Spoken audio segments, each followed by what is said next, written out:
ብዙ ነገር ሁሉ እያተሽኝ ነበር አንቺ ነሽ አይደል እንዴ? እና ታዲያ እኔ ሆንኩ አንቺ ነሽ እያተሽው እነሱ እየተሽ የመጣሽ እኔ እልውጥ የከተሽኝ አንቺ ነሽ። ከእነሱ ከመምጣታቸው በፊት በጣም ብዙ ጊዜዎች ነበሩ። አሁን የእነሱ ስራቸው ነው። በቃ አሁን ስራቸውን ይስሩበት። ስራቸውን እንዲሰሩ እኔ ትቼዋለሁ ሁሉንም ነገር። አብረሽ መለመን ጀምር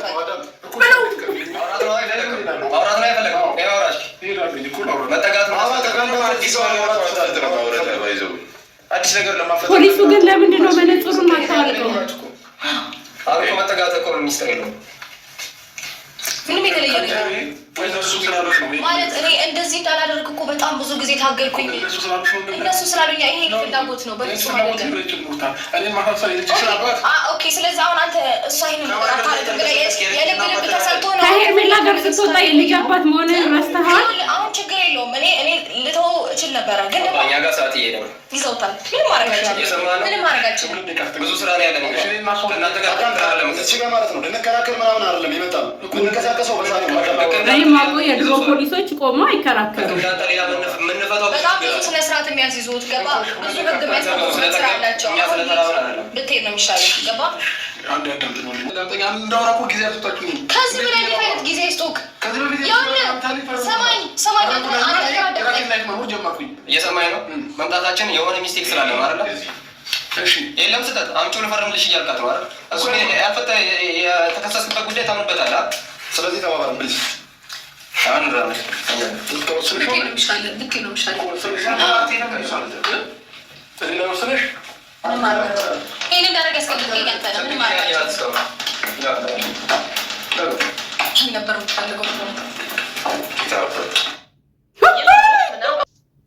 በመጀመሪያ ደረጃ ማለት ነው ሄርሜላ ብትኖር ብዬ የተመኘው ማነው? እንደኔ ውስጥ ላይ ሄርሜላ ብትኖር ብሎ የተመኘ ማለት አብርሽና ሄርሜላ አንድ ላይ በተቀመጡበት ፖሊሶች መጣው ዳይ ሁለታችሁም ወደ መጣችሁበት ወይም ደግሞ ወደ መጣንበት ብለው ሁለቱንም ይዘው ቢሄዱ ብዬ ተመኘሁኝ። ለምን መሰላችሁ?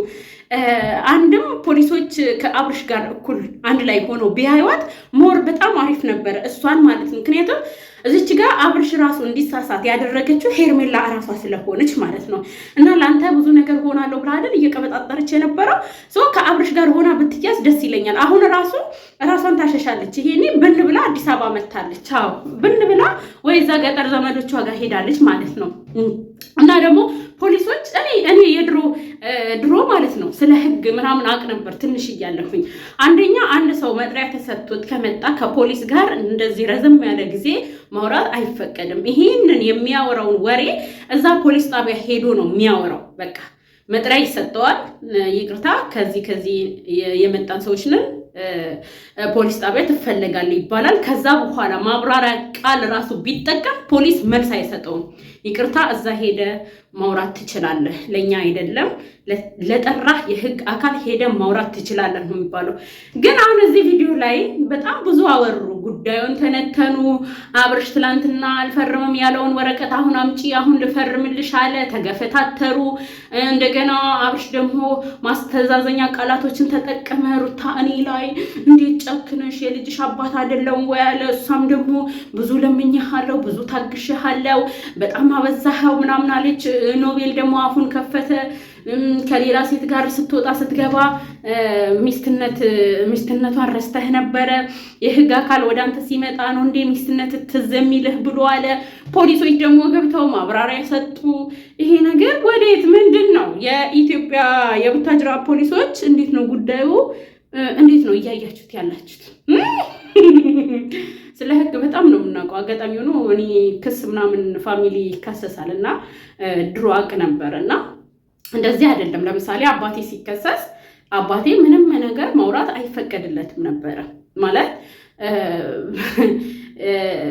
በልጃ ወይስ ባልና ሚስት ክሱ ሌላ ነው ማለት ይለያያል። እኔ አባቴ ቤት ውስጥ ፖሊሶች መጥተው ሲወስዱት ይቅርታ መርሻ ዘርፉን አዎ አንዴ ፖሊስ ጣቢያ ተፈልገሃል፣ ከዛ ምንድን ነው ምን አጥፍቼ ምናምን ሲል ይቅርታ ከኛ ጋር ምንም አይነት ወሬ ማውራት አትችልም፣ እዛው ፖሊስ ጣቢያ እየተፈለክበትን ኬዝ ማጣራት ትችላለህ ይባላል። መገፈታተርም የለም በቃ ማንም ህግን ያከብራል ማለት ነው። እና አሁን እዚህ ጋር አብረሽ ምንም እያደረገ አይደለም። ሩታን በትህትና ነው እያናገራት ያለው ምናምን፣ ያኛው ደግሞ ኖቤል ኃይለ ቃል እየተጠቀመ ነበረ ማለት ነው። እና በዛ መሀል መገፈታተር ምናምን እኔ በማውቀው ደረጃ እንግዲህ እንደዚህ ነው። አባቴ መተው ሲወስዱት በትህትና ነው። መርሻ ዘረፉን እንዳልኩት ማለት ነው። መርሻና እንደዚህ ከህግ ትፈልጋለህ ፖሊስ ጣቢያ ኦኬ።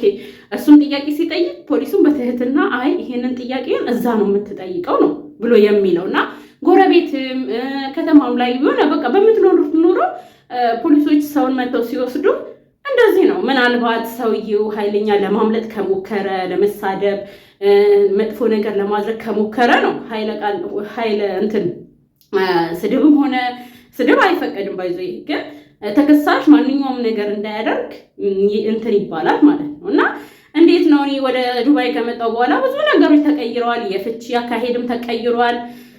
እና ወረቀቱ ዛሬ ያበቃለታል። እንግዲህ ዛሬ እሁድ ነው። እሁድ ቀን ደግሞ እሁድ ቀን እኮ ጋይስ ማንም እኮ አይታሰርም። የመቼ ቪዲዮ ነው? ይሄንን መልሱልን እሺ። እሁድ ቀንና ቅዳሜ ቀን ማንም ሰው አይያዝም። አስቸኳይ የሆነ መጥፎ ነገር ካልሆነ በስተቀር ክስ ያለበት ሰው ሰኞ ነው የሚያዘው። ማክሰኞ፣ ሮብ፣ ሐሙስ፣ አርብ። ከዛ ደግሞ አርብ የተያዘ ሰው አርብ ያድራል፣ ቅዳሜ ያድራል፣ እሁድ ያድራል። ሰኞ ነው የሱ ጉዳይ የሚታይለት ማለት ነው። እና ደግሞ ክስ ያለበት ሰው ደግሞ የሚያዘው በ5 ቀናቶች ውስጥ ነው። ከዛ ቅዳሜና እሁድ በፍጹም ፖሊስ ሄዶ እሱን መያዝም ምንም ማለት አይችልም። የነፍስ ማጥፋት ወይም የከበደ ሴራ ካለ ሀገርን የሚበክል ነፍስ ማጥፋት ድርጊት ወይም ደግሞ በጣም አስቀያሚ አደጋ ካደረሰ ነው እንጂ ማንኛውም ወንጀለኛ እሁድና ቅዳሜ እኔ ሲያዝ አላየሁም ማለት ነው። እንዴት ነው? እኔ ከመጣሁ በኋላ ስርዓቱ ተቀይሯል ወይ? ይሄንን አስረዱኝ። እና ፖሊሱ ደግሞ ለምንድን ነው መነጽርህን ያላወለከው?